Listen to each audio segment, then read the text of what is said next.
I love that idea. So that's where I was like, Mom, Dad, Christmas this Right. year. John. Let's do it. That's why I was saying that on my, What it's like to own. Perfect. They're all gonna say. Yeah, no, that sounds like fun. That's gonna be great. We all realize that we need time, I think, around the holidays. I'll make $1 off every purchase. And every single day, we're fine.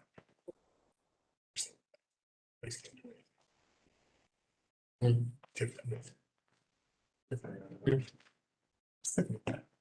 Yeah. She had the one out there. I met with Linda yesterday. She was telling me you'll have a few issues. How are you? We're in the past couple of weeks. Great to be here. Do that.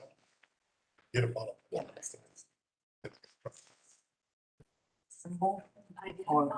The shoot, we're all okay. Oh my gosh. I think they're assuming the actual services. So I think they're saying, what is your referral? So are you using coordinated entry to get people in housing? I so much of our. For nothing. Just- How's it going? It's loud. Yeah. Oh, no. I think that might be just for us from home. Actually, are you starting using? Nobody's so. Bagging that don't fit the topography has a word, so you just do it, it's worse. It's traveling. Yeah. Tell them to drop a. I think it's working from home. Oh, well, then, that must be. I think we should, might have automatic flags or. Hi all, we're just gonna give a couple more minutes. I think the rain might have been slowing down a couple of people. Like some points. Yeah, get it. Some. There is a sign-in sheet, if you don't mind signing in, if you haven't already. Okay, got this one. Okay. Hi. How are you? How are you? Are y'all the same? Yeah. I guess I'm here real early, so Stephanie's out the West Coast. Yeah, I think it's 6 a.m. meeting. It's gonna be terrible. Yes. Well, So I'm not. Yeah. Was like. It's not. Yeah. Oh, okay. I didn't know anything. Financial report, and was like, financials. Versus like. Yeah. When you figure out like. It's like. Yeah, I was a shoot. I was. Whatever. I don't know. I mean, there's been more shootings I've seen in a long time. It's about. Really? Yeah. I guess it's from the plan. But I couldn't. Yeah. Wow. Just because the work, the way it works. Yeah. Smart.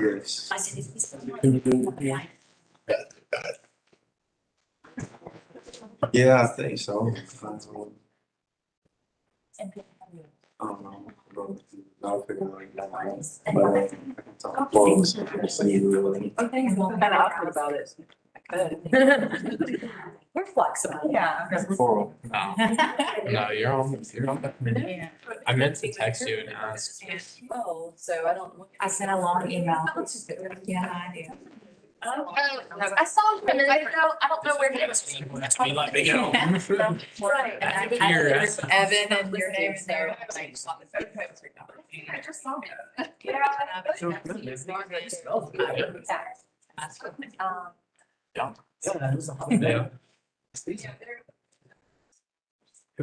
How are you, Julie? Good, how are you? It's always good to see you. Hi. I'm Nicolay. I'm an intern. So he was the last person. I am. Congratulations. You already know that. I've been there for a while. Yeah. That's awesome. I just assumed.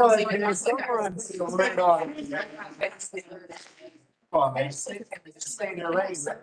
I was. I'll do it. Okay, because I'm probably one of those upstairs. Okay. From the way. Good. All right. Corner. I don't, my best friend lived there for about 1 year, but it was like. I heard y'all need a board, so I thought Right. could deliver. Street park. Well, thank you all for coming. Good morning. I'll do intros in a minute. We do have a sign-in sheet going around, but if you are just joining,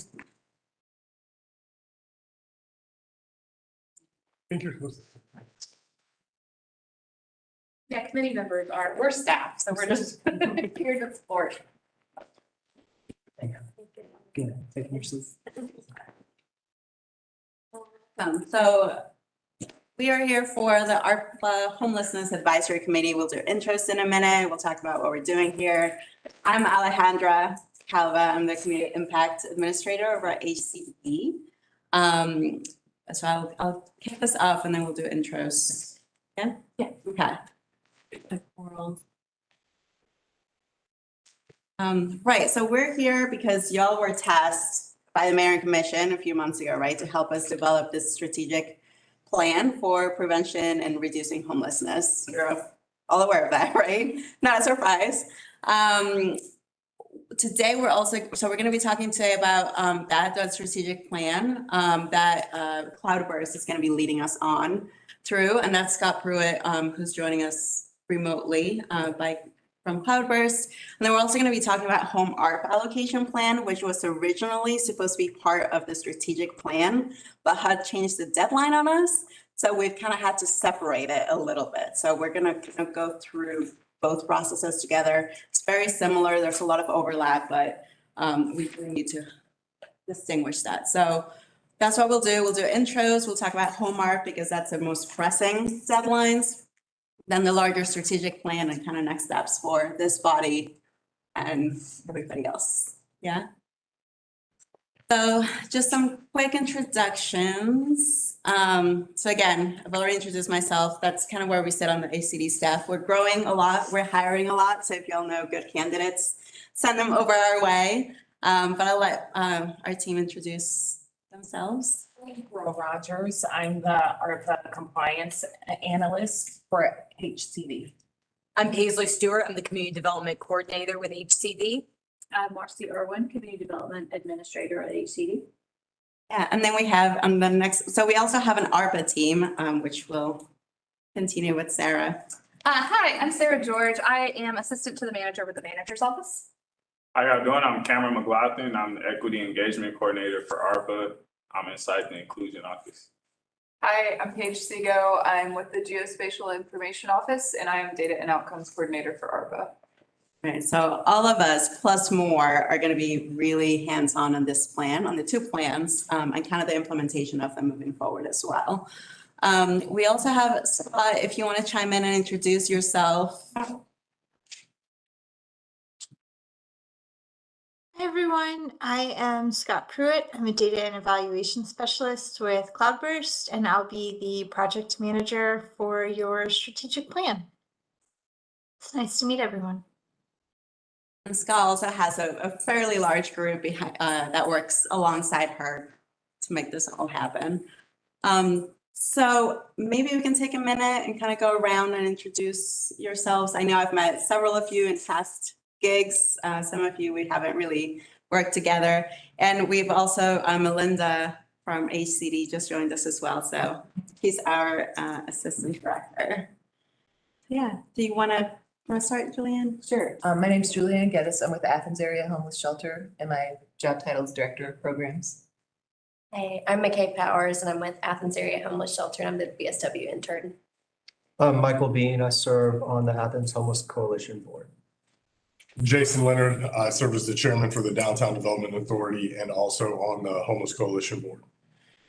John Morris, Thrive Community Programs Team Lead, overseeing the street outreach and hotel voucher programs with Advantage Behavioral Health Systems, and also serve on the coalition board. Hi, I'm Haley Sherlock. I work with Advantage Behavioral Health Systems. I was with the Homeless Day Service Center as a case manager. I'm now with the PROUD program, which is Peers in Recovery from Opioid Use Disorder. Angela Ferguson. I'm the Associate Director at Project Safe, the domestic violence organization, and serve on the domestic violence and sexual assault homeless. I'm Madison Sanders, Director of Family Promise Athens, another one of the family shelters here in town. Lucy Hudgens, Director at the ARC. Great. And I think a few of your colleagues on the committee couldn't join us today, but kind of the whole list. And Haley, I think we need to update your last name. Yeah, I got there. So, congratulations. So we'll take care of that one for the next round. Right, so we'll jump in on some home ARP items first, and I'll let Paisley take it from there. So we're gonna go over just a little overview of what the Home American Rescue Plan funding is and what it can be used for. And then Marcy will jump in and talk a little bit more about the process moving forward and how that goes along with our strategic planning process. So the Home American Rescue program was $5 billion that was given as a supplement to the normal home program, which is also administered on the local level through HCD and typically used for affordable housing projects. The difference with this home is it's specifically for households who are experiencing homelessness or at risk of homelessness. We'll go into exactly who can be served with these funds a little bit later, and has a very specific target program areas that we can use them for. So Athens-Clarke County has an allocation of a little over $2.5 million in home ARP funds. The deadline for submitting our allocation plan, like Alejandra said, HUD hit us with a new deadline, and that is now March 30th, 2023. So we're kind of working on an expedited timeline here. And we'll get into that timeline further, but for our purposes, that also has to go through the mayor and commission, which is a couple month process. So we're looking at kind of an end of January deadline for getting this allocation plan together, which is required by HUD. All funds from home ARP must be expended by September 30th, 2030. Okay, so there are 4 qualifying populations. These are similar for those who are familiar with other HUD programs. So the first being individuals and families who are currently experiencing homelessness as defined by HUD. You're welcome to look into those specifications of what is defined as experiencing homelessness. I know a lot of you are familiar with that. So literal homelessness or sheltered homelessness. Individuals at risk of homelessness also fall into this category. As defined by AMI and other factors. Persons fleeing domestic violence, stalking, sexual assault, things like that also fall into this category. And then there's an other category, which is pretty broad that we can get into more, but those top 3 categories are likely going to be what we focus on most heavily. There are 5 potential categories to use home ARP funding on. So a big part of this process is going to be talking with you all on what's most needed, getting stakeholder feedback on where this $2.5 million would be best used in our community. So the first is the production or preservation of affordable rental housing. So again, that can only be used for those target populations described on the last slide. Tenant-based rental assistance. Can also be an approved activity using the home ARP funds. Supportive services, this is a really broad net, includes homeless prevention and housing counseling, as well as an array of supportive services. The purchase and development of non-congregate shelter is another option. And then finally, that there is a small portion that we can use for nonprofit operating capacity building. For the affordable rental housing, we can acquire, rehabilitate, or build units targeting those qualifying populations, and 70% of those units must be filled by those qualifying populations. So you do have some flex room if you want to put people in that other or something like that. Some people are familiar with TBRA, similar to our home TBRA. So that's rental assistance in already existing units. And then supportive services, we'll go over this a little bit more when we talk about the survey, because it is very broad on what supportive services can look like. For non-congregate shelter, the important thing here is knowing that these funds would specifically be used to acquire or build private units. Those private units mean that each unit has its own bathroom. They're not required to have their own kitchen. That could be a shared kitchen or dining facility, but they must all have their own bedroom with attached bathroom for those to be considered, and could be for individuals and or families. And then again, there's a limit of 10% that can be used for nonprofit operating and capacity building in there. I'm gonna turn over to Marcy. Go ahead. Yeah. Can I ask a question? Can we go back? So HUD moved the timeline up on half of the funding. So the timeline on half the funding has not been changed. We still have the same timeline for expenditures. What it is that, and we'll talk about this more, we're required to create a fairly comprehensive allocation plan that must be submitted and approved by HUD for how we're going to use these funds, how we engage stakeholders on where these are needed. It's a very broad process that we're going to get into. And so that's that expedited deadline, is making sure that we have submitted to them we want to use this for non-congregate shelter. We're looking to use it for these two activities, and here's the data and community feedback that supports that need. And that deadline is at the end of March? Yes, end of March, but like I mentioned, because of the process with the mayor and commission, we will need that to be pushed up to closer to the end of January, when HCD and this body needs to have a finalized allocation plan. What's nice, I will say, because I was also really nervous about this deadline, we just need to tell HUD which categories we want to spend the money in. So we can just say non-congregate shelters and TBRA, and that's it. We just need to back it up with enough data, but we don't need to go into details as far as like who's going to run the shelters, and like that RFP process does not have to happen before March. The same bucket system. Right. Yes. But just more refined. Correct. So I apologize if I missed this, but you guys are we talking specifically about the 5 million that ACC has already designated for homeless services? So this is separate. So the 5 million is going to be through the strategic plan itself. These were originally going to be run as concurrent processes, but because of this expedited allocation plan deadline, this 2.5 million, which is separate from the 5, that's from Home ARP, has to be kind of decided on quicker. So we're working through this kind of in an expedited time. And this includes affordable housing. This, do you want to go back? and it hasn't already been allocated to the affordable housing group? No. No, because This is not affordable housing. This is Home ARP, but it's specific for homeless population and activity. Let me interject real quick. So the ARP funding came through the Treasury Department. Right. This home ARP funding comes through Housing and Urban Development's normal home program. They were allocated that $5 billion to the home program for them to put out for these specific populations. So Housing and Urban Development has given us the 2.5 million. Doesn't have anything to do with the other ARP funding. It's in addition to, so that's kind of the strategic money. So the strategic plan being developed for the 5 million for homelessness will also include this 2.5 million? Yes, it will be. Well, so originally the whole strategic plan process that y'all were going to help us create included both the ARPA $5 million and the 2.5 home ARP funding.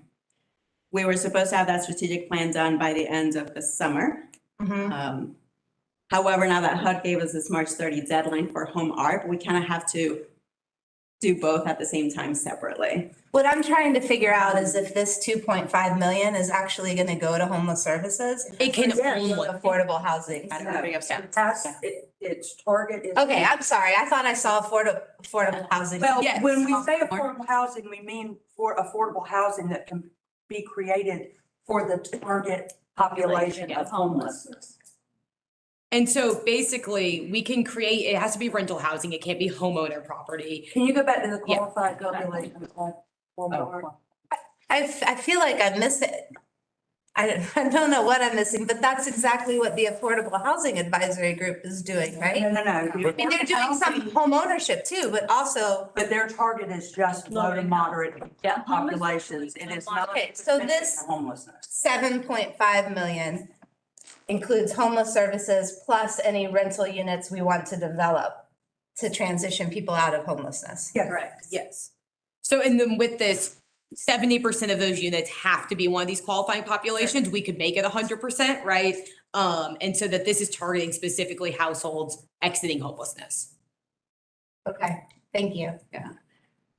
Yeah, I do understand your confusion, but the word affordable housing being used in both buckets is confusing. What differentiates them is who's allowed to live in those affordable housing units. I do have one more question. I heard, and I really apologize if you already covered this. I heard that the deadline was March 30th the end of 2030 to spend it. Is that for the home funds or also the ARP or bucket? There's 2.5 million from home. Okay, so the other 5 million has to be spent by the end of 2026? Yes. Correct. Okay, just wanted to make sure. It doesn't mean that we can't mingle the two. It doesn't mean that we can't create a plan that uses 7.5 million, 2.5 from home ARP and the ARPA funds combined for one huge project if we wanted to do that. But this one's on a much tighter deadline as far as the allocation plan. So what we may decide is that this is what we're gonna do, but it streamlines right into what the homeless strategic plan and that 5 million targets as well. So they definitely, we're hoping to work with them together. Thank you.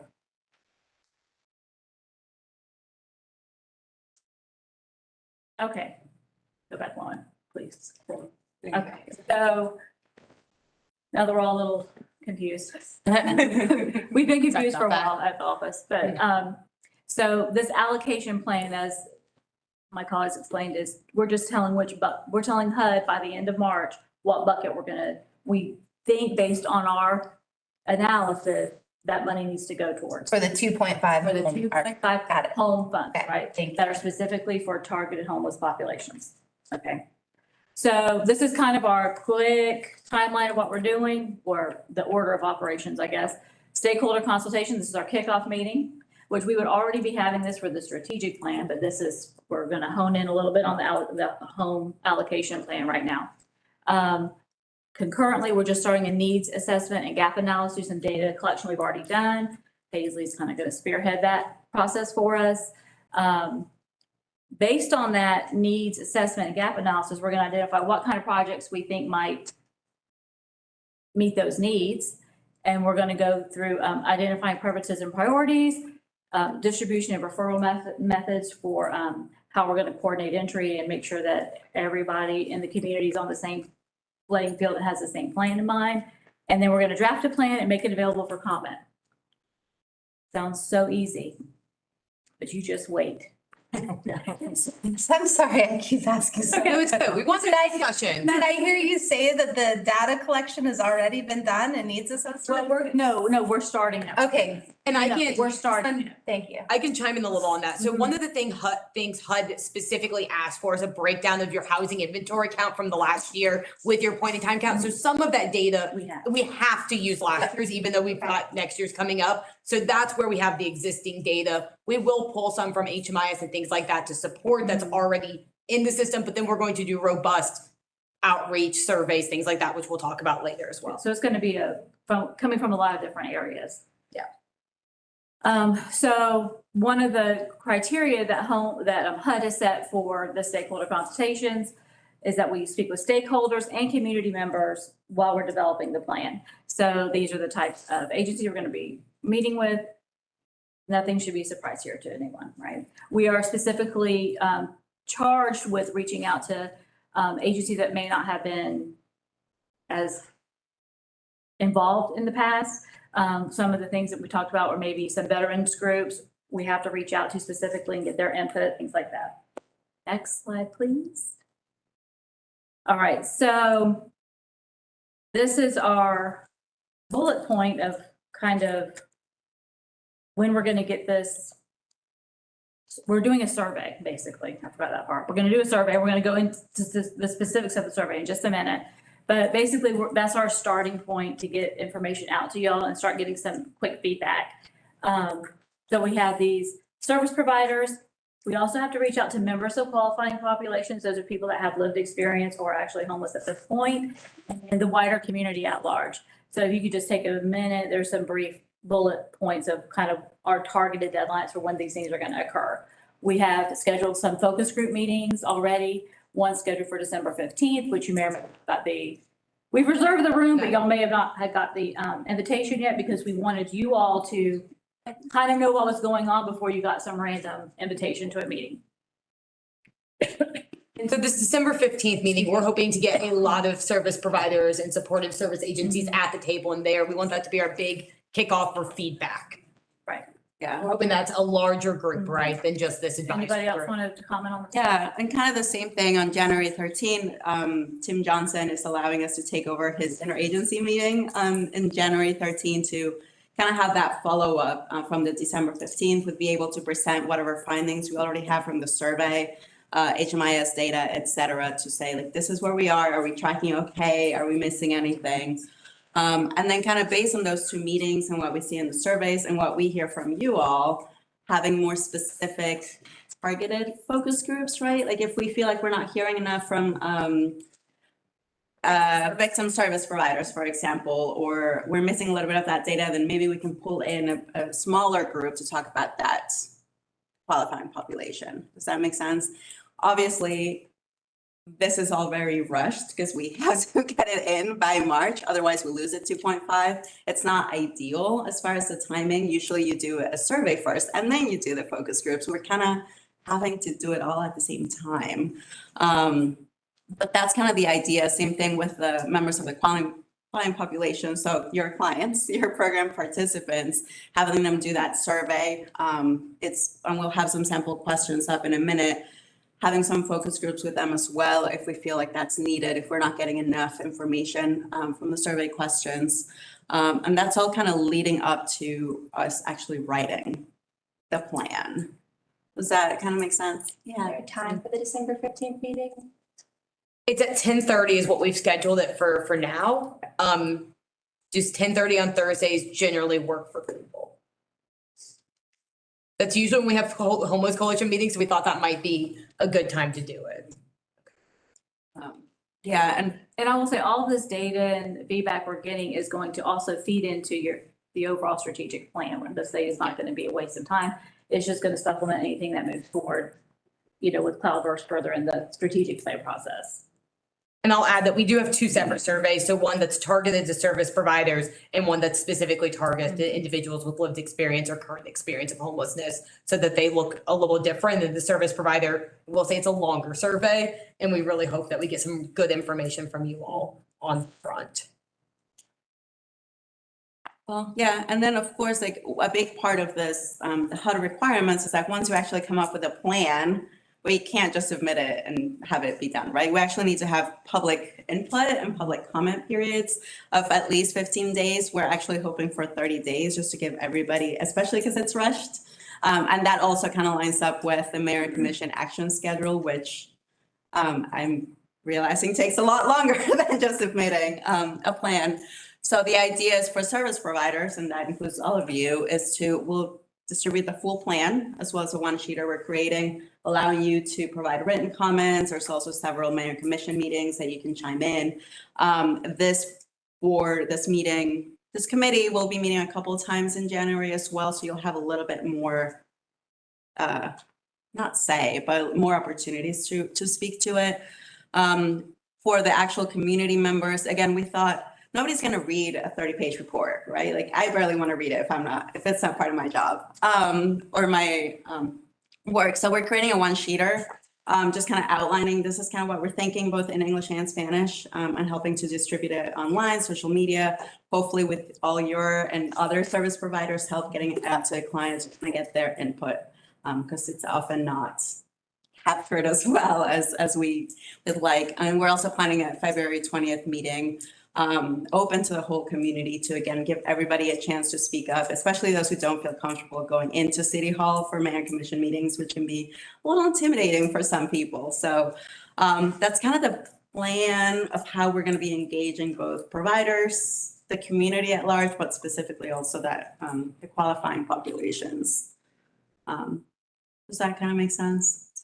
Timing's not ideal, but still kind of concurrent. Okay. So next. So these are just some of those sample questions. And these are based off of what Cloudburst has done in other communities for home ARP specifically. And again, these are just samples. So like the first one is speaking to you all about your capacity, right? To actually, or challenges and needs to continue to provide the shelters, the services that you all do every day, specifically for the qualifying populations. We're also going to be asking you to kind of rank the needs for the 4 allowable services or programs for the 4 qualifying populations, right? Because one qualifying population might need one more than the other. Go ahead, please. Some questions will be overlapping between stakeholder and community survey. So for example, this one, asking everybody to rank which supportive services are needed the most for each of the 4 populations. So everything from like case management to financial assistance, mediation. It's a pretty comprehensive list. There's still an other category. If you notice that one of them a key one is missing, we can tag it in still, although I think it's pretty comprehensive. And again, the idea is to ask you all, from your experience as program managers, what's needed, and also your clients, what they think is needed. So that's why this is kind of a shared question. Ask a question about this? Well, so the way that our state DCA, Department of Community Affairs grants, emergency services grants work is they do a survey like this every year. And each community ranks what they think the most important services are. And that translates into certain percentages of each grant awarded not being able, more than a certain percentage, not being able to be used for each activity. Not sure I articulated that clearly. It makes sense. Okay, so like, for example, if we got a $60,000 grant, case management, because of how it was ranked, could only be 15,000 of that grant. I'm just throwing those figures out. Is that, and that's problematic because we don't think case management is the most important thing, but we can't have a functional shelter without case right? But the public doesn't see it that way. So is this going to wind up in those quota percentages for each grant? This is just one data point of many that we're collecting about what the needs are in the community. So this is why, of course, like people experiencing homelessness, case management is not going to be top priority necessarily, right? They're going to be thinking about food assistance or something more direct. Y'all are going to have the chance to answer the same question. And you're all going to be able to tell us, in your viewpoint, case management might be towards the top. So we're going to tabulate all together. We're not going to be doing it. It sounds like DCA has a very specific, almost like a formula. I think so. And it just limits what you can use in each grant, under each category. We won't. And I think the reality is like, we know that case management goes into every single one of your programs to some degree, right? Some more than others. It's expensive. So when we actually get to the point of RFP-ing, y'all are going to be able to tell us like, hey, we're asking for 50,000. We need a certain percentage for management. Well, and keep in mind that supportive services, you may as a body decide that that is not one of the buckets that this money is going to be used for. You may decide to go toward your 5 million ARPA funds and that this may be used maybe for one acquisition property. I mean, you as a body have to decide comprehensively where this, you may not want to split it up that into small pots. You may want to decide to do one big project. So we're going to collect the data. It's important. It's going to be also used for the ARPA. But again, you may decide with this home ARP funds, you don't want to allocate any money for supportive services. But entirely, the way the money will be allocated will be up to our community to decide. Yeah, and y'all are important parts of that community. Okay, if they won't be enforced by HUD or DCA. Okay, great. So we're going to give these initial buckets, right? We could say we've decided to do 50% towards non-congregate shelter. This is very rough, obviously, and we're going to do 50% towards supportive services. It's just, and then we come back and we'll release those RFPs and such, right? So this is just giving HUD a basic knowledge of what we're looking at. They want us to know that you guys have a plan, you're thinking you're going to release those RFPs, and at the community level, you will determine what is needed. Okay. But HUD's not going to hold us to, you said that case management was your top priority. Yeah, no, that's not how we'll present the home allocation. That's not how it will be presented to HUD at all. Thank you. And you'll get a chance again at the end of the process in January to look at the allocation plan we write to make sure that we captured what y'all said, what the community said. So that's one more checks and balance. Yeah, and I know that DCA tends to do that, but I don't think that we HCD have ever really done that. The only thing that we've ever held is the 15% cap, the 20% cap that we have no option over. But other than that, we usually let the agencies or the entities tell us what's needed, and then we try to accommodate that as much as we can with the funding we have. Okay, thank you. Yeah. And then understand how these will work in reality. Oh, yeah, right there with you. And then again, because we're doing something specific for community, certain questions we're going to ask you as service providers, like, they're not relevant to them, right? So for them specifically, again, we're going to ask, well, we want to identify which population they kind of fit in, because into like the 4 qualifying, which organizations or programs they've been involved in the past or currently. What can local agencies do to make these services more accessible, right? And I'm sure you get some of that feedback directly all the time. Sometimes it's nice for us to have it written as well, because it'll help us better inform the RFP process and whatnot. And we think often people with the lived experiences, they're the ones with the best ideas sometimes, right? Or ideas that maybe we in our program management world we don't quite think of them. So we're having that open-ended one as well. And the idea with these 2 surveys is where Paige is going to work her magic, and hopefully we're going to be able to launch them both next week. Concurrently, you as this body would kind of get a link to both with little instructions. Ideally, help us share them with your clients and with other service providers you might be in touch with. And of course, we at HCD have pretty comprehensive lists of local nonprofits and service providers. So, and Alejandra, correct me if I'm wrong. My understanding is that we would want as many people at each agencies to complete the survey. I know in the past, sometimes it's sent down and said like 1 person at your agency, please complete this or something. But I think we want as many people, every case manager who can, everyone who's working there to do it. Is that correct? Yeah, correct. Yeah, every person at your agency has different perspectives sometimes. Share it widely. Okay. And then, yeah, I think this is me again. Yeah. Okay, Oh. so, you go ahead. So basically, again, specific for the home funding, the 2.5, this is what we're hoping from you all. Give us some feedback now. You kind of have throughout here, like our plan for attacking this allocation plan before March 30. We're hoping you'll participate. You're all service providers, so you fall in 2 buckets, I guess, as committee members and the service providers, participating in those surveys, getting your teammates to do it as well, engaging your clients and participants to hopefully be engaged with that too. And then more towards the end in January, helping us, we've kind of picked out this week's for us to meet with you again on the 16th, week of 16 and week of the 30th of January to review that plan. And for us to say on the 16th, like, this is kind of what we're seeing. This is our idea, our draft. Are you good with it? So we can kind of finalize the plan. Have you read it one more time through the week of January 23rd and have you vote on it on the 30th. Again, the Mayor and Commission kind of assigned you all as to help us approve this plan before we present it, correct? Yeah. So that's kind of what we're hoping for from you through January for home. Is that doable? Is that too much?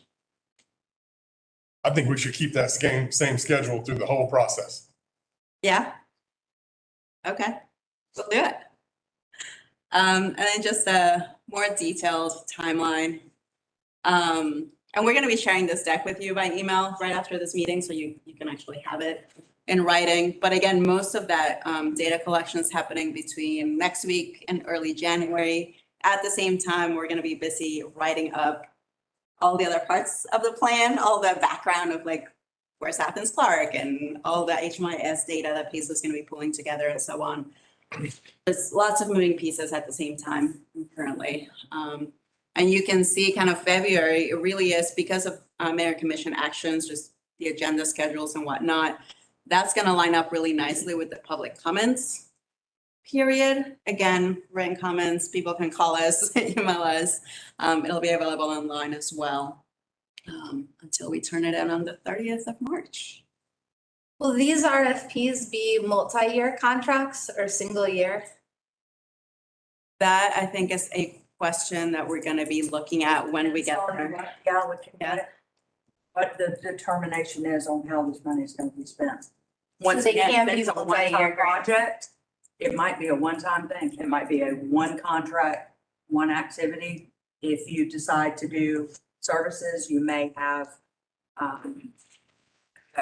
multi-year, multi-agency contracts. I mean, it really just depends on what the allocation plan is. So we have the ability as this group to decide what those RFPs look like in that way? Like we can, if it's appropriate to the project, we can decide that it's. No.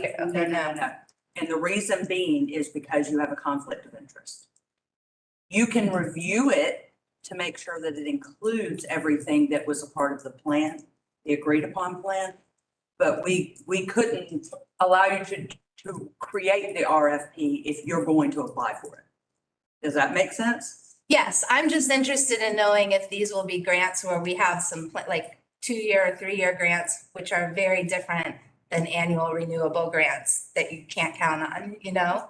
I'm just wondering what that distribution, because all of that goes into the thinking behind the recommendations. Again, it depends on what the activity is, what the money's gonna be allocated. I think that would be great for you to put in your comment for the plan, because all those comments, I think we have to incorporate that information to HUD, right? So we have that memorialized, that this is a, you know, the service provider saying that this is a need. So in the event that you are, that our backup, the data backs up supportive services as one of our priority needs, and we do an RFP later in the process to do it, we're going to use that as a factor. All these comments and things that we collected during this process is going to drive how we create the RFP. Okay, so it is possible to do. Right, so that's something, if we don't know about it in writing, or like, you know, it's not something that's going to be forefront of our mind, but if we pull out the plan and we know what the community or the providers are asking for, then that's something we can definitely consider when we're drafting that RFP. Yeah, I mean, we would consider it, and we'd have to bring attorney's office, safety and risk to the table as well to find out what's feasible, what's not. I mean, if it's maybe something that could be multi-year contract potential, or maybe year by year renewable, if performance is meeting, spending and all that, then that's something that if it's a part of the agreed upon plan, then it's something that we could consider, yeah. And does that apply to the 5 million just ARPA that aren't home ARPA? That can be determined, that'll be part of this process, is what those RFPs look like in terms, including length of contracts? You're looking at me. I would say that would honestly depend on the strategic plan. So this group, y'all are going to be helping to create that strategic plan and inform it. Okay. In terms of the actual RFPs themselves later down the road, I'm not sure what this group's role will be in those creation of those RFPs. I would imagine that you're informing those RFPs through that strategic plan because you're identifying what the priorities are, right? So here's our priorities. And then from there, we would create, staff would generate. I understand that the process is going to inform what the next process looks like. I'm trying to understand if HUD, I guess, has placed restrictions and said these can only be 1-year grants, or that's in the community's capacity to determine. So for the ARPA local fiscal recovery funds, which is a separate funding. Right, the other 5 million. That is dictated by the Treasury, not HUD. So there are not restrictions in terms of how many years. As long as the funds are expended by 2026, that is our main. Now, there are restrictions in terms of how we can use those funds. Right. But in terms of like 1 year versus multi-year contracts, that's not restricted by Treasury. Thank you. That's what I was trying to figure out. And I'll just add, like, there are questions in the survey, right, asking like, what do you all need as a nonprofit for capacity and for organizational reasons? That could be a part of it, you know, having multi-year grants allows us to do this, this, and this. That can be feedback that can be very beneficial as we look down the road. So there's opportunities to say on that organizational level, what would be helpful at that point of view. We'll do some research to ensure that Home ARP doesn't have restrictions. Of course, the reason we have to do it with our other funding is because we don't get it. Right. Biannually, we get it each year, so we can't allocate it. Right. But annually, so we'll take a look at the regs to make sure that there are no restrictions on what type of contract. And as far as I know, there's not. I mean, I would assume that it's 2.5 million to spend by 2030, and that we have the flexibility to determine what those contracts look like, as long as our local contracting process isn't restricted by something. I would think we could probably do. Okay. I can add that the ARPA funds, not home ARP, but the regular ARPA funds that we have already expended or will be expending soon are either multi-year or renewable. They are, yeah. That's what, okay, that's what I thought. And just, thank you. I really appreciate you guys answering all my questions. And I think that kind of wraps up like the home piece of it, which is again, the most urgent because HUD gave us that quick turnaround deadline.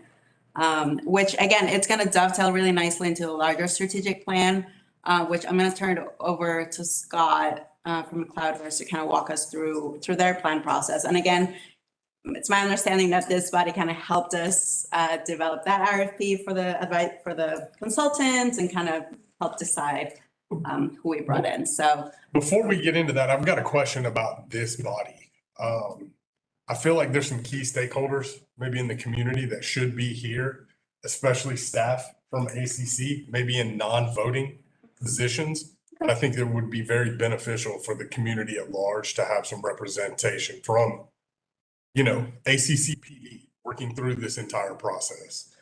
The University of Georgia, St. Mary's and Piedmont Hospitals, I think should be here as a part of this group. And I'm wondering, and maybe I'm asking this body, how do we get those groups involved in this process on a day-to-day or throughout the entire process? I think that is a question for this body, not for us, because it's my understanding that y'all decided who was going to sit on this committee, or you had some sort of process to decide, right? So that's up to you sitting at this U table. We don't have a limit on how many people, right, sit in this committee. I think the school district should have a representative here working through this process. Yeah, the only thing I will say is that the more people you have, the higher your quorum will be for any kind of voting or official action. Well, but if it's staff, they wouldn't necessarily be in a voting position. We could easily So bring staff. CCSD, I would say any government entity. We could easily invite, if the body would like ACCPD to have a representative here, that is something that we could easily invite someone to the table. But I would look to this group to help determine if that is a consensus among the group as to who you want to have and what their role would be. Because I think you're right, Jason, in the sense that we do want them to help inform that strategic plan because they obviously have a role. But maybe they're involved at a tabletop discussion and not so much as part of the advisory body, or maybe they are sitting at the table with y'all. I mean, are the hospitals only engaged when they want to be engaged? We opened this advisory. That's my question. You know? Remember, this was an Partnerships we open want. application advisory board. Aren't here that are on it. Out to the public. It might be on this because a lot of the people that are on those emails are not in this room. I looked through the email list and I just think that it's something that we can do here today. I think my understanding was that, you know, with having a consultant, that there were going to be so many other focus groups and ways for us to bring in all of those different parties at different times. So I feel like, you know, we just have to make sure that happens. Like, I understand having a focus group, but I'm saying some of these big major stakeholders, we may want to be involved through the entire process. I mean, our hospitals here, all service care providers lean on our hospitals, right? No. But our clients do, for sure. Our clients absolutely do. Well, just keep in mind, the advisory board for the homelessness initiative, the commission determined that it was going to be the homeless coalition. Okay, so is that a decision that the homeless coalition would need to make? Because the Yes. homeless coalition. The homeless coalition. Yeah, that's who we want them involved with. Decide, because you are the ones that opened up the application to create this board. You're the ones that accepted, reviewed, and created this subcommittee advisory board. And so you're saying amendments to this committee would fall in the hands of the homeless coalition board? Yes, Yeah. that's who reviewed the application. That answers your question. Okay, Yeah. thank you. Yeah, I just need to know who you add so that I can add them to the invitations and all the applications. That's all. And again, keep that quorum element in mind. And we, you know, have a board meeting tomorrow, so that's something that can be discussed tomorrow in that board meeting and definitely decided upon in that group. I'd also add that maybe it would be good to reach out to the folks who weren't able to make it today and make sure, hey, are you still interested in being involved? Were you just not able to make it, which definitely happens? Because if not, we may want to reallocate those seats or such, right? If someone says, oh, I'm no longer interested in serving on this board at all. Right. I think that's Since April. Or This committee is. any of the meetings. It's hard to think that somebody could come in and not have been a part of any of the discussions and have a vote that's equal to those who have been a part of the discussions from the start. Yeah. I'm not trying to exclude anyone. I just think there needs to be some accountability for being a decision maker too. Yeah. Although I'm not sure what decisions we really get to make in this group. I think it's all part of. At the end, you get to tell us like, yes, we're okay with this plan to share with mayor and commission. Yes, If so. you say, no, this is not okay, we can't present it to mayor and commission. Yeah, if you all say we're not moving forward unless this is added, This our hands are tied. is recommending that strategic plan to the mayor and commission as the advisory body. I mean, that's the main charge the mayor and commission presented to the homeless coalition, which this subcommittee was created from. So y'all would actually be formally voting to recommend whatever strategic plan is made. So you are gonna have a major role in helping not only to inform it, but ensure that it actually speaks to the needs of our community. And I would just say that I think often bodies like this can be as involved or uninvolved as they want, right? So if you guys want to be hands-on and give a lot of feedback and read through the plan and have specific comments on, I don't know about this item here, where did we get this data from? Or where is this coming from? That would be great. Sometimes groups, not this group, but like get a plan, say, looks good, thumbs up, let's move forward. So it's really up to you how involved and how much feedback you want to provide throughout this process, right? How much you want to make sure that you're networking with other groups to make sure they're at the table. Do we want to set up extra focus groups because we're seeing that the school district hasn't been at these large ones we're having? So those are all things that you can reach out to us and say, hey, we think we need a focus group here with the hospitals because they didn't show up even though they were invited to this larger meeting, right? Those are things we can do.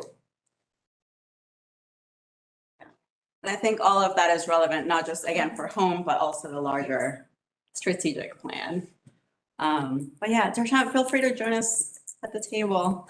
All right, any other home specific questions before we turn over to Scott? Okay, all right, for real, it's on you.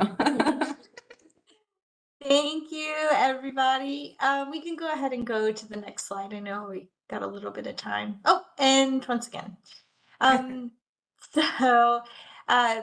So talking about the strategic plan, and we will also be providing technical assistance as you all make your home ARP allocation plan. So just for today, we wanted to provide an overview of the strategic plan process and then talk about some key needs and roles that will be coming up and have a discussion on stakeholder engagement, as there are some, I think, decisions to be made as it intersects with this crazy home ARP deadline. Next slide, please.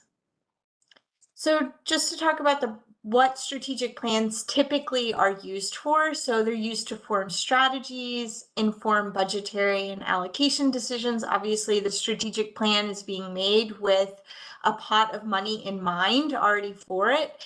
And they also set performance benchmarks to measure goals and activities related to what is in the plan.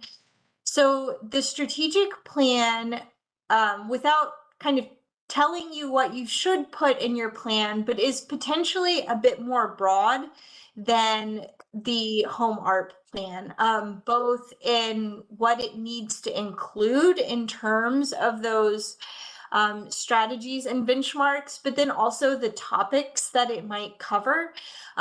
Strategic plans typically talk about process refinement or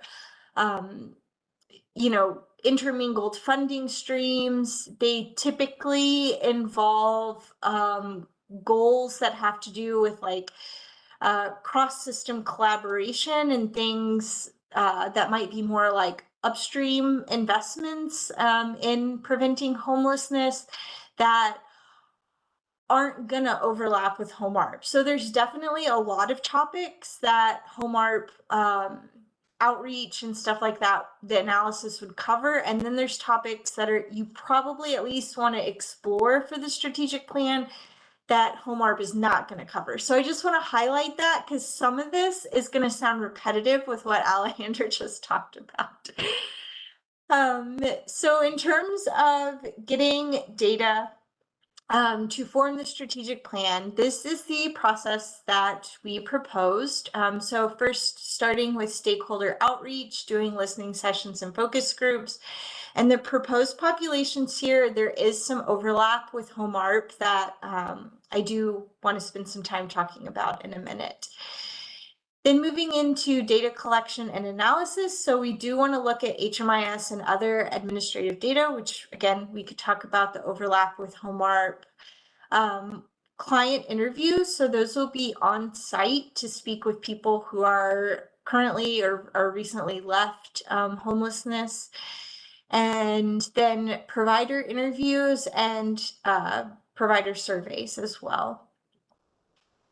Moving that into developing some program models, so looking at best practice for filling key gaps that are identified through the data analysis, as well as reviewing both your ARPA funding and potentially other eligible funding streams that could be braided in to pay for those program models, as well as you know, an estimate of what the associated costs look like in other communities. There is a public review process proposed for the strategic plan. So obviously with this group, but also kind of reaching back out to some key stakeholders to see if there's any further inputs on the goals and performance measures that are developed here. So this is kind of starting at step 2, but because it is a little easier. So starting with kind of key needs and roles for data collection and analysis. So what we could take care of now is access to data. And obviously there's HMIS data that we could coordinate with ACC on. Cloudburst could potentially help create some of the more nuanced data tables for the Home ARP plan that you could stick into your needs and gaps section because we would likely be using those for the strategic plan as well. So we could kind of bump up when we're doing that and try to provide some TA there. And then just wanting to think about administrative data that might not be in HMIS. I know there was a lot of interest in a sanctioned encampment in the city, if that is or is not in the HMIS, and then anything else that should be a part of the strategic plan that's not going to be in that system.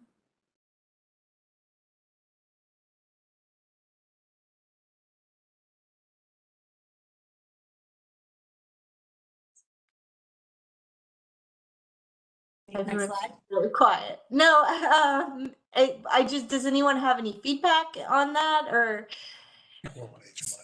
Are these surveys going to end up being redundant? Like, are these going to be separate from the surveys we're already doing now for the home ARP surveys, or are providers going to be filling out a survey and then the next month getting another survey that says similar things? Yeah, so so going down to the next 2 points, so I think the timeline here is partially negotiable. So this is the timeline that was in our proposal. So that was January, organizing the on-site visits for client interviews. So I think we could kind of talk through like the who should we be coordinating with that for that. And then in January, February, we were going to start contacting providers for interviews and surveys.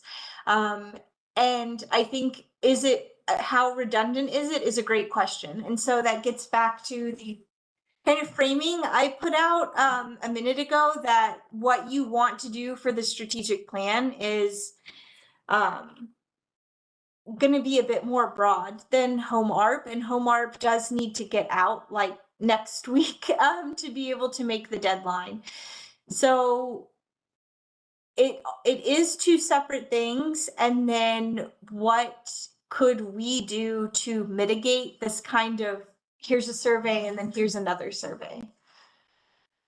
Yeah, So and we'll- I think also like, so obviously the questions that are in the home ARP survey, we're not gonna ask exactly the same questions in the second survey, because we're already gonna have that data, correct, Scott? So that second survey is gonna be like a complement. That's how I'm thinking of it. Having considered the responses to the first survey, follow-up questions and or clarifying questions, or is this still true in your opinion question? Right. And the home ARP survey is very targeted to those qualifying populations, those qualifying activities. So it is very specific because that is what HUD is looking for from us.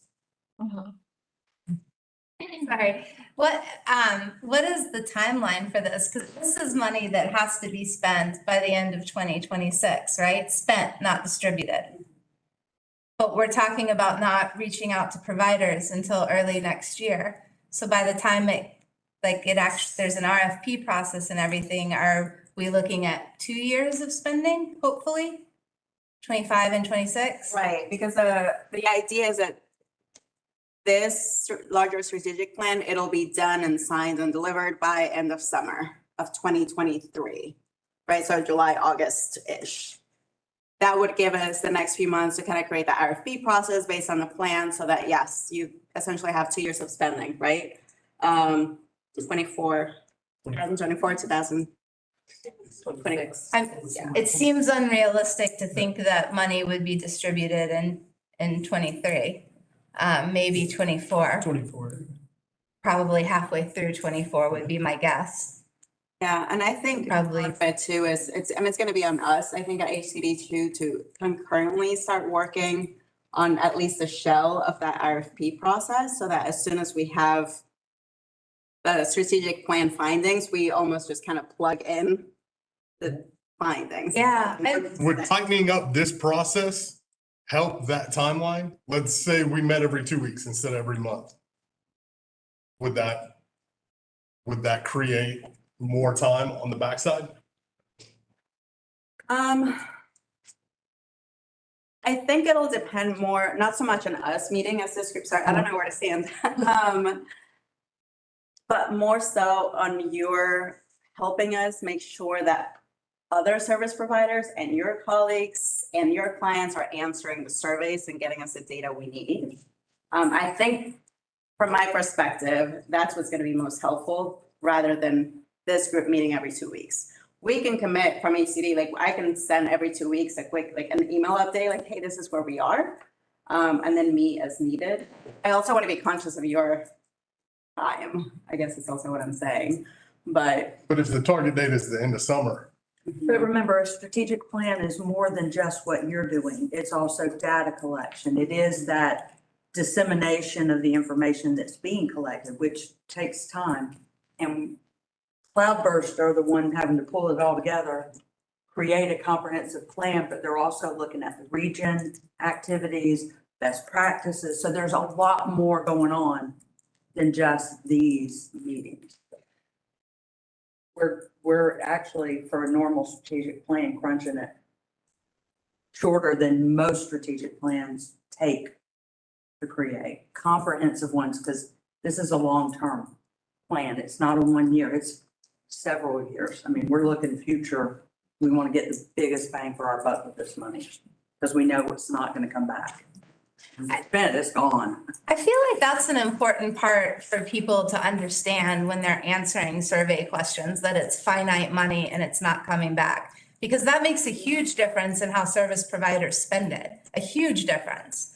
And so the things that come back as saying, this is what our community needs, might, even if they fall under ARPA, it might not be the best use of the money because that money's going away, like it's not renewable.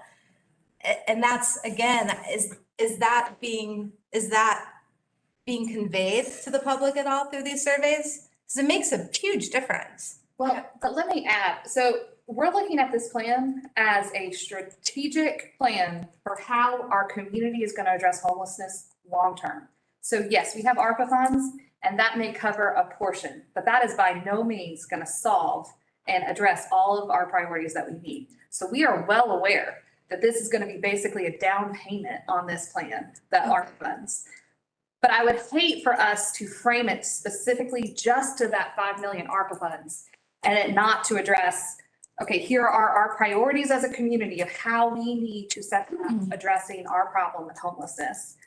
Considering that there may be other funding sources that come available in the future, or there may be other HCD funding sources that we can then devote to those same priority areas. So the government's committed to implementing this strategic plan. We're looking at putting the funding into it. The way it has been communicated to me is that we're looking at this as a strategic plan for our community on how we address homelessness. So it's not limited specifically only to ARPA funds. We just want to make sure we're using those ARPA funds wisely to benefit those priorities that our providers and our community are seeing to help address it. So I think to go off shade, there could be a portion of this plan that is saying this is our recommendation for how to do one big bulk $5 million investment over the next 2.5 years as a subsect of a larger, longer term strategic plan.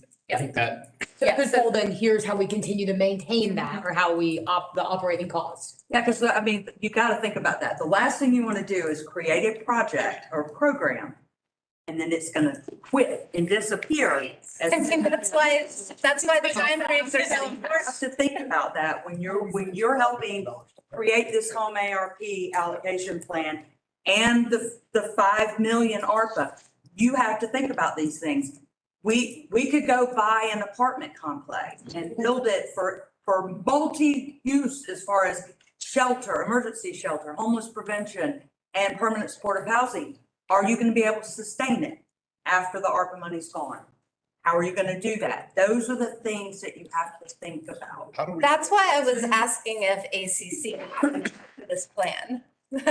How are we going to fund? How are we going to fund it after this money runs out? I would say government committed to helping us. I mean, we have finite funds too. And so that's part of our job that's why we're in this room, is to remind you of the fact that there is finite money.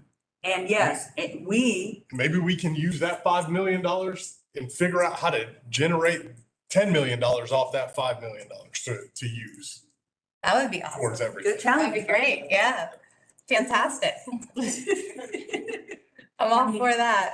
We only get so many COC money annually from HUD. I know, and that's why I'm asking about, I was thinking of the broader government being, because I know that y'all's funding for this is pretty much limited to what comes from HUD. So I think if we create a comprehensive plan and say this is what ACC needs, ACC has to commit to supporting that plan too, because it can't just come from HCD's HUD money.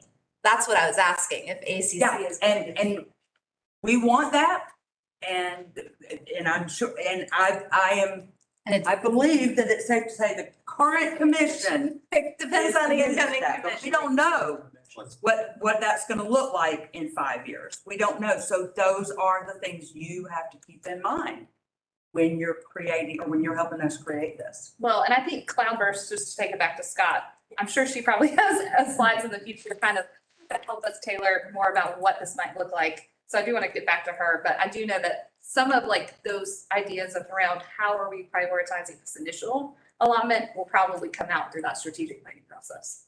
Okay, Scott.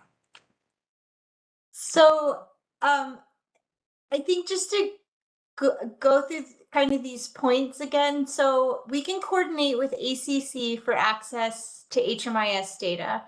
Is there any other data that this committee would like included in the strategic plan analysis that would not be in HMIS?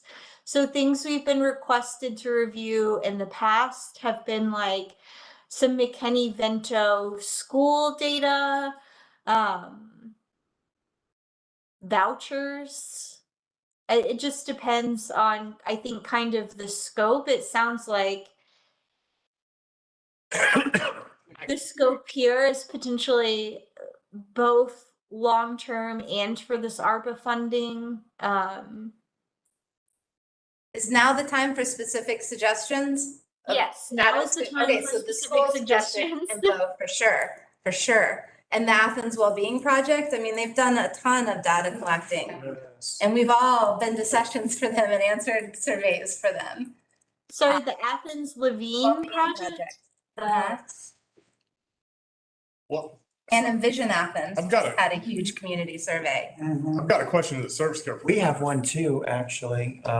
Athens Pride has one that we released that we can You already have access to it, right? How many service care providers submit data to HMIS? So, and I can do, Money.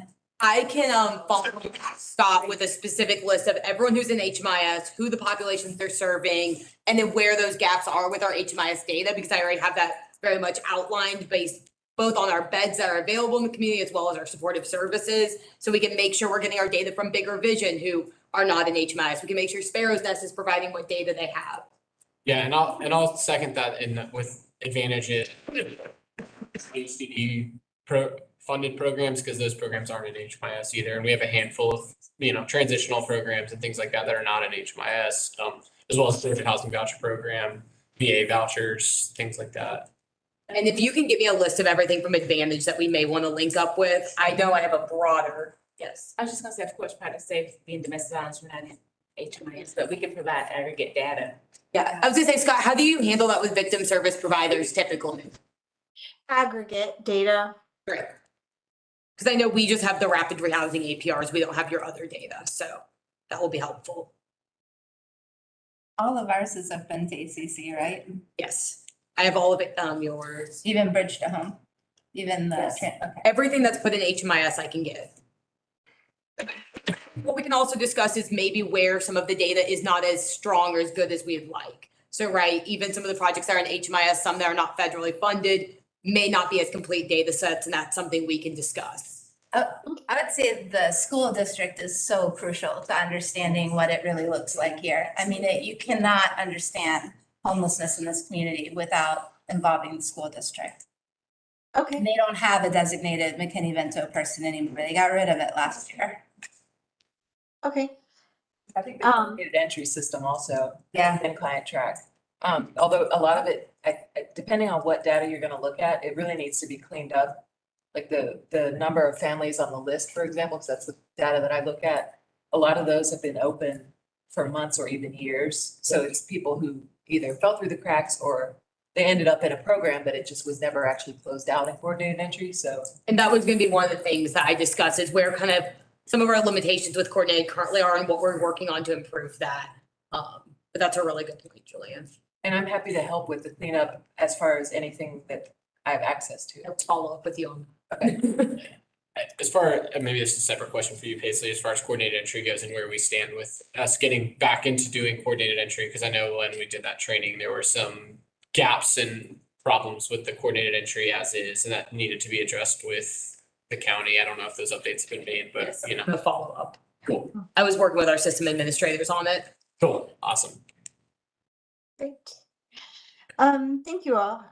And so then for January, with organizing the on-site visits, is this group who would be the best people to coordinate with that? And do we want to rethink doing it in January, given the home art push? I think there's benefits because perhaps some contextual information we could share like top line notes that could make their way into the home art plan still. And on the other hand, if it's too much to take on at one time, it's too much to take on at one time. I don't want to hold this process up at all. I want this money to get out into the community so we can spend it. Okay. I don't want to lengthen it. Okay. So, so with that, so typically what we do is we, ask a service provider to kind of coordinate some interviews or a small focus group. It's usually not too much of a lift, but like talking to people, making sure people can be there at a certain time or letting us know, hey, in this day center, people start showing up around, 9 a.m. And that's a good time to come here. And the meal time is noon, so why don't you hang out at like 12:30 and there'll be some people to talk to. But really looking for, and perhaps this group is, since you all represent agencies, you could volunteer your own agency to host an on-site visit. Usually they take about 2 hours per location. Is this for client interviews? Is that Yes. correct? Or is it? No. Okay. There's a shared location. Are you looking for suggestions right now, or are you gonna follow up and ask for those? I'll follow up and ask for those and give some people time to think about it. And I think same thing with the provider outreach. So typically there is like a good list of COC contacts. And then for a strategic plan, you do want to be a little bit broader than that. I think you all have already given some really good suggestions. So people to think about are like library, hospitals, any culturally specific providers, any like specific like LGBT plus population providers, or if there's like Native American organizations, like those are all great people to include in your interview and survey outreach. And I think it sounds like from the previous conversation, we can just think of the right way to message that, and hopefully get enough of a gap in there with the home ARP survey to not have fatigue, and it won't be duplicative, but we can work on that. So we would just be looking to this group for any contacts to add to the list and ensuring really just the best possible representativeness of that interview pool. So we don't have to necessarily talk about that right now. It's just, again, something to think about that we'll follow up with. Next slide, please. Okay, so let's talk about stakeholder engagement. Next slide. I won't go into this in super detail because it was covered by ACC, but these are the qualifying populations. And just to be clear about kind of the home ARP rules is that you need to engage stakeholders about all of these groups. So specific questions regarding each of these qualifying populations. Next slide. Okay, yeah, same thing. This was, I think, already shown, but again, the PJ it's the cutest government acronym I've ever heard, but it's the participating jurisdiction, which is Athens-Clarke County. And so the HUD really emphasizes that consultation be broad, and again, that it identify unmet needs and gaps, set the priorities for home ARP, and then identify potential collaborations. And you are allowed to use multiple methods, and so you have to do all of these things for each of the qualifying populations. Next slide, please. So these are the organizations that the participating jurisdictions at the county must consult with. Must is, I think, the key word there. And then next slide. Okay, and then this is from our proposal for the strategic plan. These are groups that we proposed having listening sessions and very similar consultations with for the strategic plan. And that would really be, I think, for a lot of the same purposes that are in home ARP.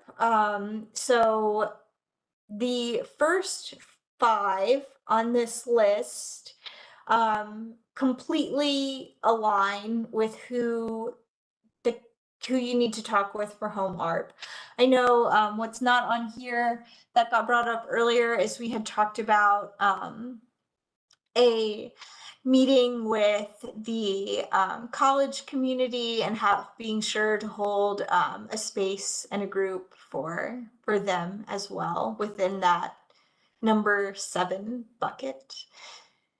Next slide, please. Okay, so if we would like to, the strategic plan timeline was to do these in December and January, which is now kind of overlapped with when they need to happen for the home ARP to be on time as well. So we need to schedule these groups as quickly as possible for which groups we want to happen for both home ARP and for the strategic plan. It sounds like some service providers are already covered, coming up pretty quickly in like a week or so.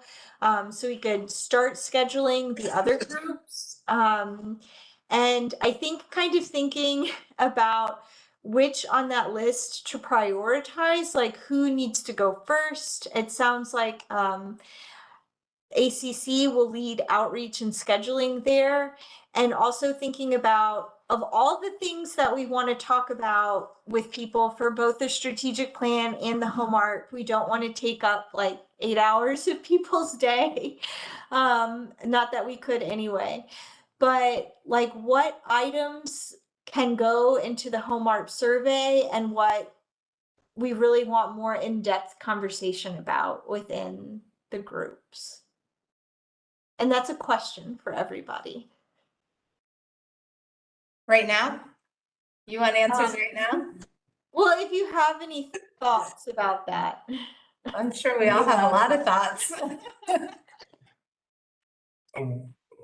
So I sit on the Chamber of Commerce board as well, and there's definitely some of those folks in that group. I can bring it up at our meeting Monday and just kind of see what feedback I get and report back, or however this group and our consultant would like to see that happen.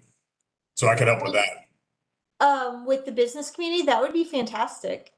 Yeah. I think there's a representative from the hospital in there as well, so. Perfect. I think collaborating for the health providers one, hospital service providers, with nurses clinic, with other, neighborhood health centers, with Advantage behavioral health staff, I think that could easily fill the the health side. I know there was a health group there. Yeah. As far as service providers, this group makes up a good bit of service providers, but figuring out who's missing from here and who to add, I think makes sense. As far as which groups to prioritize, I think every group will want to be prioritized, so. I think if we look at populations, I think the better way to look at that is the populations. Which populations do we want to prioritize? And then we can look at the agencies and work with those populations in specific ways. So Shay, are you saying families versus individuals, or what do you specifically? Yeah, those are two pots. Another one might be people in desiring recovery services too.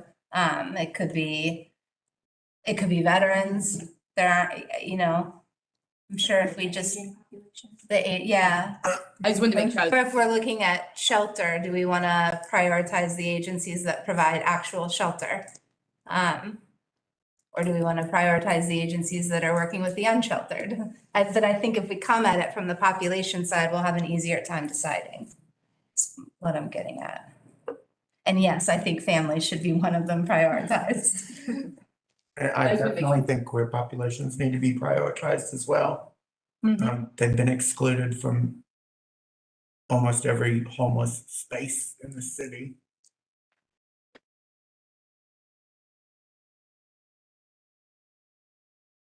Well, the Salvation Army, right? That's been an issue, and Sparrow's Nest has been an issue. Sparrow's Nest has been an issue, and I mean, just not feeling safe at Bigger Vision either. I know Bigger Vision is trying, not feeling safe in the tent city, going off on their own, doing their own things, just not even being safe in spaces where they are allowed.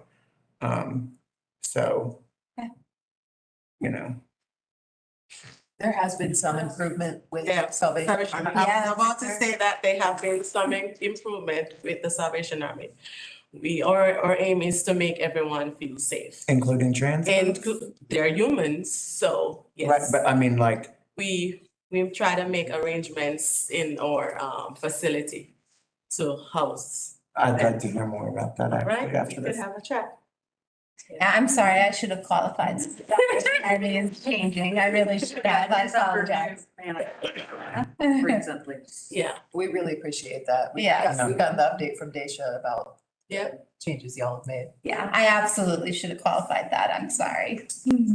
Would it be helpful if maybe ACC created a shared Google Doc with some of these groups kind of broken out by population and category? And then we can get feedback from this body on how to prioritize those and scheduling and things like that? Would that maybe be a helpful step? So we can kind of have it broken down, and then if there's anyone missing that you think we need to add, we can add those in and just have a kind of a shared document. Does that sound good, Scott? Yeah, that sounds perfect. That way we can all. Soon, right? Like this week. Yeah, that's what I was thinking. I was thinking we'll start cranking it out ASAP. Yes, yes. We're all in crank out mode. Okay. Next slide, please. I think that was it. Oh. That was it for me. Yeah.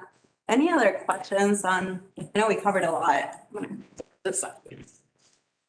I'd just like to make an observation, voice a concern pertaining to the last slide and sort of what goes into survey and kind of the context of administering surveys. I know among service providers, but also among the people in the populations that we serve, repeatedly get surveyed, and during our pit counts, we do a survey and ask, you know, what are your needs, and people are generous with their time and tell us, and then the next year we ask them again and again, and so I just want to make sure that we're really mindful and also can provide some context, sort of specifically what some of the benefit to someone or what the outcome is of taking this survey. And instead of someone saying, yeah, I've been telling you for 5 years that I can't afford a housing application, or I need to see a dentist or something like that. And so I think there's some ethical concerns when it comes to surveying. That's. Well, I was gonna say, I think that presenting to people that, hey, the community has a large pot of money, the community wants to decide how to spend it.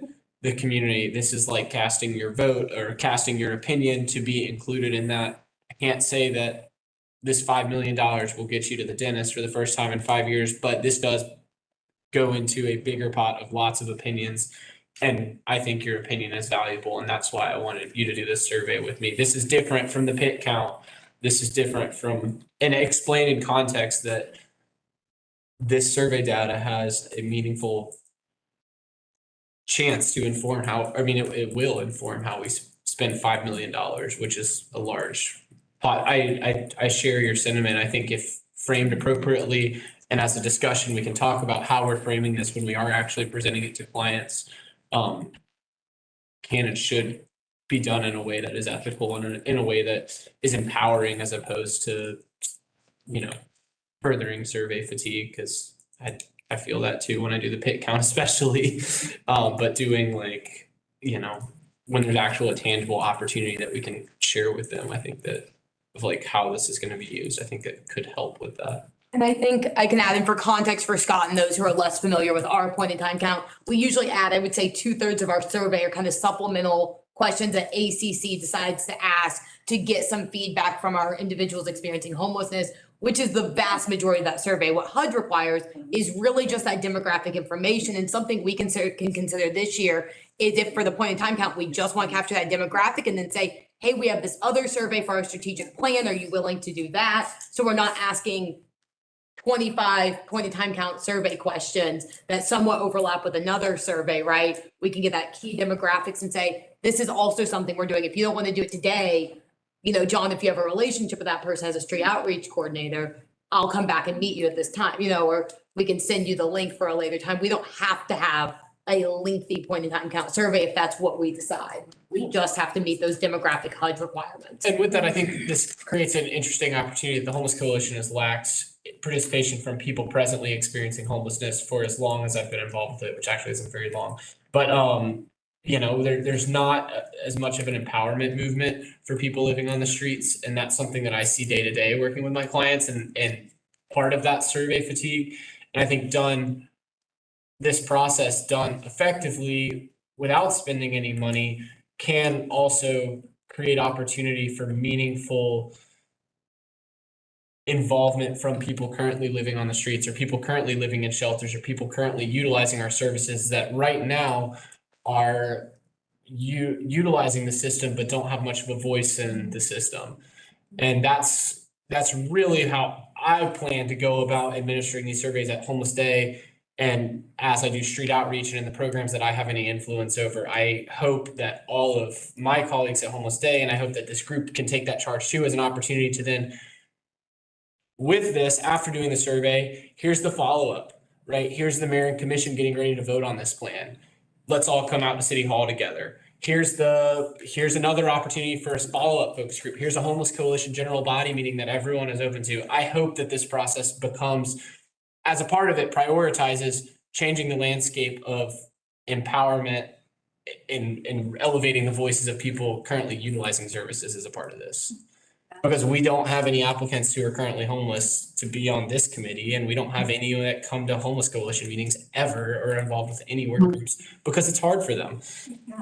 And there's not, I don't believe that there's an intentional effort to elevate those voices at this point in time. And I hope that in this process, we create the landscape for that in the future. Yeah. And what we can also work together on is coming up with some talking points so that it's also like a consistent message that's used across all different agencies, right? This is why we want you to we would invite you to hopefully take this survey because this is how it's different. And this is just part of what we're doing to engage you better, or whatever the talking points are. That's something we can work on together because the idea is this is a beginning, right, of those larger conversations that will hopefully be ongoing. And it's not just going to be the pit count every year that, it's repetitive and the answers often don't change, right?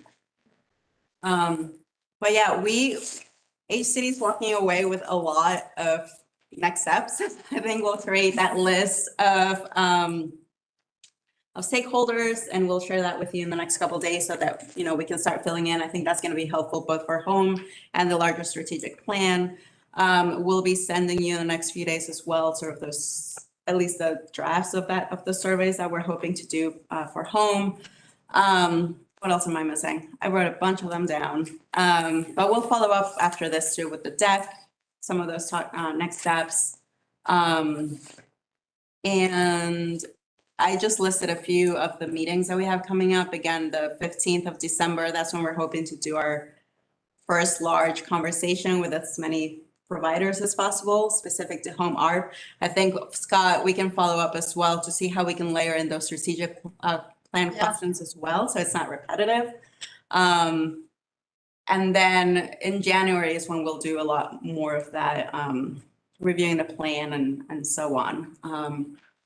Hopefully, I think was it Michael or Jason who brought up we have meeting bi-weekly as this body as well. I don't particularly think it's necessary, maybe meeting once a month. We can also come to the Homeless Coalition meetings to provide an update. To kind of see where we're going beyond just kind of email updates that we can provide on a regular basis. But that's also a decision for you as a committee. What do you need from us to keep you posted?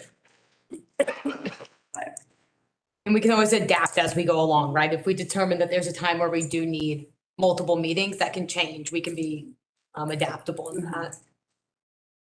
Yeah. Will you all email the presentation out? Yes. Thank you. Yeah. I do think as these surveys are administered, can we get real-time feedback of like populations that are answering it so we can identify and address those specific gaps as well as service providers who have answered, and like that way we can make sure we're doing intentional pushes on, hey, we've heard from one person who identifies as queer. Let's fix that. Let's do some intentional outreach. Yeah, absolutely. And Paige, I don't know if you want to say something about your magic. Yeah, we can set up basically a dashboard so that survey results, not the full results, but if we have some ideas of like, demographics and what we want to have a good idea of what we're receiving. Awesome. And we can give everybody in this group access to that dashboard, right? Yes. So you can all help us. And we'll be monitoring that closely as well to see how we're doing. If we need to do specific targeted pushes or just everything. But yeah. Well, I've kept you here, we've kept you 3 minutes longer than anticipated. We can stick around for a little bit longer, if there are any other questions, or any other questions for Scott. We can also communicate now or through us later. No? All right, meeting adjourned then. Nice to meet you. Scott, thanks so much. We'll be in touch. Bye. Okay. Glad to celebrate. Can I have half of your blazer collection? Sure. Thank you. This is my normal work They look. look real good. You know, what can I say? Get your. I have a really nice one, but it's all like so. Yeah.